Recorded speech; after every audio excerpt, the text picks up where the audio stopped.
Do one more, but play up the excitement. Okay. Yes. Get more excited. I think All right.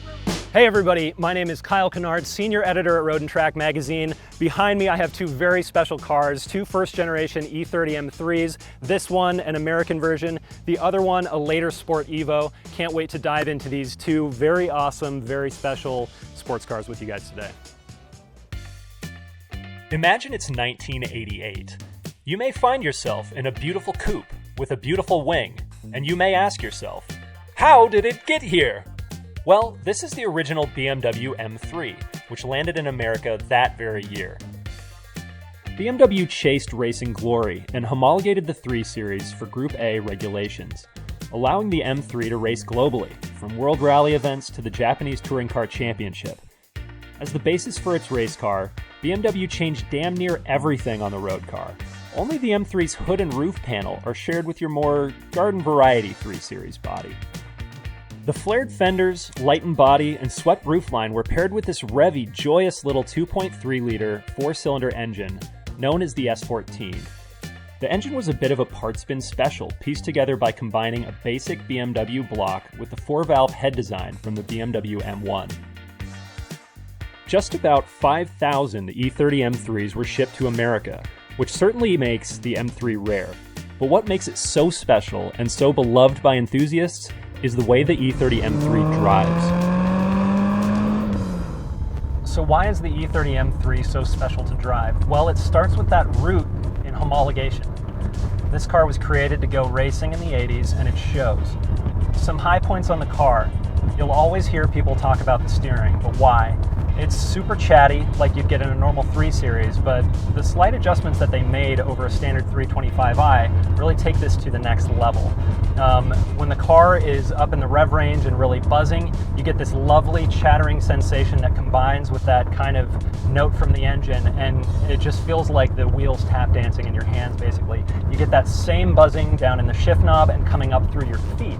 And so while some people deride that sensation from the engine, that it's really unrefined, that it's buzzy, that it's coarse, when you're actually on top of it, really gunning for the apex of a corner, it's really only bringing you joy. You're not thinking about this as a road car that has corners cut, but as a race car that probably lost its way and found its way to a back lane. As the racing formula changed, BMW rushed to build even fiercer versions of their homologated road cars, like this M3 Sport Evolution. BMW refined the Sport Evo's exterior and appointed it with funky interior accents.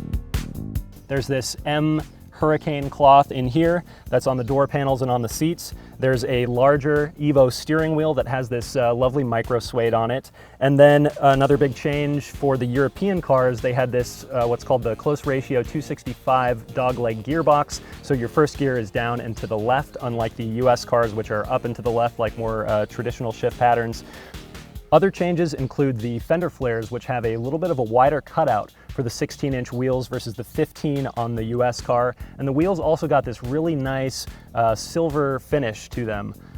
Other changes on the exterior include a new rear spoiler with an adjustable gurney flap and a couple of red accents on the front and rear bumpers. Only 600 of these cars were built globally, and that's a shame because the Sport Evo's a knife fight on wheels.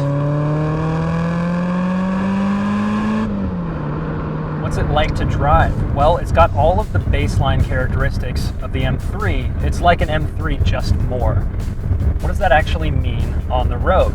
Well, you get a punchier engine. There's a lot more torque in the mid-range, and up top, it really sings even more than the original motor. It's slightly less refined, I'd say, even than that kind of buzzy but charismatic 2.3 liter. But you really do notice the extra thrust here.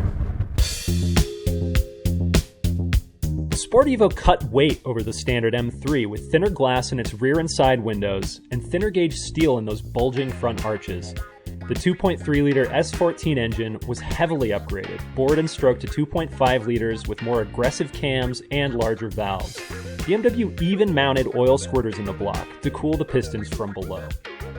On every straightaway, that engine defines the Sport Evo. It's a little rougher than a standard S14, but way rowdier, with around 40 more horses than a base M3.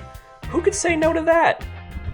It would take some time to parse the differences on the road between these cars, but everything that makes the M3 such a great and legendary road car makes the Sport Evolution even sharper, even better, even more tangibly good.